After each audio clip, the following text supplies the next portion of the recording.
ایک عورت نے کسی عالم سے پوچھا، سوال کیا، حضرت جی مجھے بتلائیں کہ ہم بیویوں کو، عورتوں کو، شوہر مردوں کی خدمت، ان کی اطاعت فرما برداری کرنے کا یہ اسلام کیوں حکم دیتا ہے؟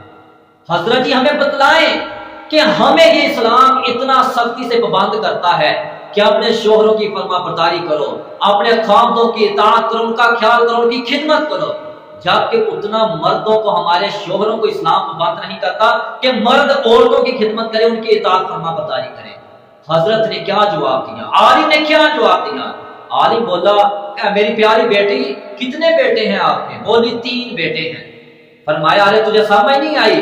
ادھر تجھے یہ اسلام ایک مرد، اپنے خامد ایک مرد کی اطاعت کرنے کا حکم دیتا ہے، ادھر اللہ نے تیرے بدر سے 3 بیٹے یا 4 یا 5 یا 6 جتنے بھی بیٹے ہوتے ہیں، ادھر اللہ ذوالجلال نے 6 مردوں کو، 5 مردوں کو، 2 مردوں کو، 3 جتنے بھی آپ کے بیٹے ہیں، ادھر تجھے اسلام ایک مرد کی اطاعت کرنے کا حکم دیتا ہے، ادھر 6 مردوں کو، آپ کے بیٹوں کو یہ اسلام سختی سے پابند کرتا ہے کہ اس وقت تک یہ تیرے بیٹے، یہ مرد جنت میں داخل نہیں ہو سکتے کہ جب تک یہ اپنی ماں کو راضی نہ کر لیں، جب تک یہ تجھے، تیری خدمت، تیری اطاعت، تیری فرما برداری نہ کر لیں۔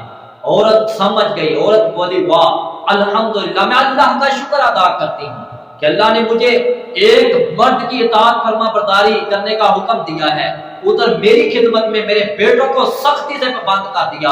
ارے اس وقت تک وہ لوگ، وہ اولاد جنت میں داخل نہیں ہو سکتی، اس وقت تک ان کا رب ان پر راضی نہیں ہو سکتا جب تک کہ اولاد اپنی ماں کو نہ راضی کر دے۔